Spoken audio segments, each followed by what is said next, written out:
पाणी खटाव तालुक्यात पोहोचल्यानंतर दुष्काळी भागातील शेतकऱ्यांच्या डोळ्यात आनंदाचे भाव तरळले। या पाणी योजनेच्या पूर्णत्वासाठी सुरुवातीपासून डॉक्टर दिलीपराव येळगावकर यांनी कसोशीने प्रयत्न केले। गेल्या काही वर्षापासून आमदार जयकुमार गोरे यांच्या प्रयत्नातून ही योजना पूर्ण झाली।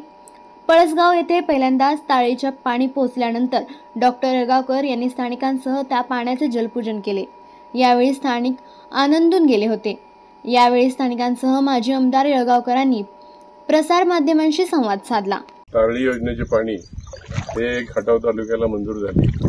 पहिल्यांदा तारळी योजनेचा मुख्य कॅनल हा अपूर्ण असल्यामुळे या पाटातून मुरमुळीचं पाणी सोडलं जात होतं, परंतु शंभूराजे यांना पण आदरणीय पालकमंत्री शंभूराजे यांना जयकुमार गोरे भाऊ मी कलेक्टर साहेब यांनी हे केल्यानंतर सांगितल्यानंतर जो काही अर्धवट तलाव राहिला होता, एक कॅनॉल राहिला होता, त्याचं काम पूर्ण करून हे तारळी योजनेचं पाणी पहिल्यांदाच आता खटाव तालुक्यात पूर्णपणे येत आहे।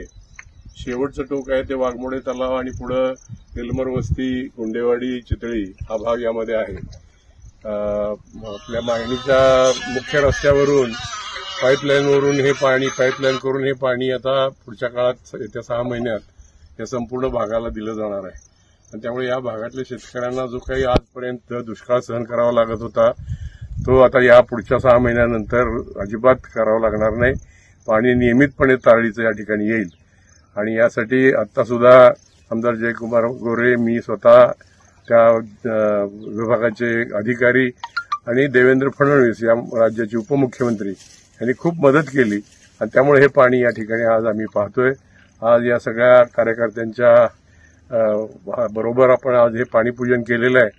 आणखीन 15 ते 3 आठवडे हे पाणी या ठिकाणी राहील आणि या संपूर्ण भागाला हे पाणी देण्याची व्यवस्था आपण करू।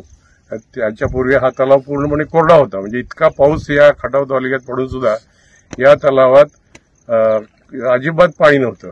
ते आता पाणी दिसायला लागले आणि त्यामुळे या भागात तलाव्यासाठी ह्या तलाव्यात आमच्या बरेचपैकी आमच्या लोकांचं क्षेत्र आहे। ह्या तलाव्यामुळे आमच्या लोकांच्या बऱ्याच भागातल्या लोकांना पाण्याचे शेतीच्या पाण्याचा प्रश्न सुटतो। आम्ही हे निवेदन आमच्या डॉक्टर साहेब येळगावकरांकडे दिले। त्यांनी त्याचा पाठपुरावा करून पालकमंत्र्याकडे, शंभूराव देसाईकडे आणि आमदार जयकुमार गोरे यांच्या हस्ते यांच्याकडून ते निवेदन दिले। त्यांच्याकडून आम्हाला हे पाणी उपलब्ध झाल्याबद्दल आम्ही त्यांचे आभारी आहोत।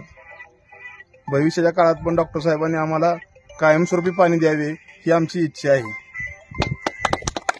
आपल्या तालुक्यातील जिल्ह्यातील बातम्या सर्वप्रथम पाहण्यासाठी आजच सातारा न्यूजला YouTube चॅनलवर सबस्क्राईब करा, लाईक करा, शेअर करा आणि बेल आयकॉन प्रेस करायला विसरू नका।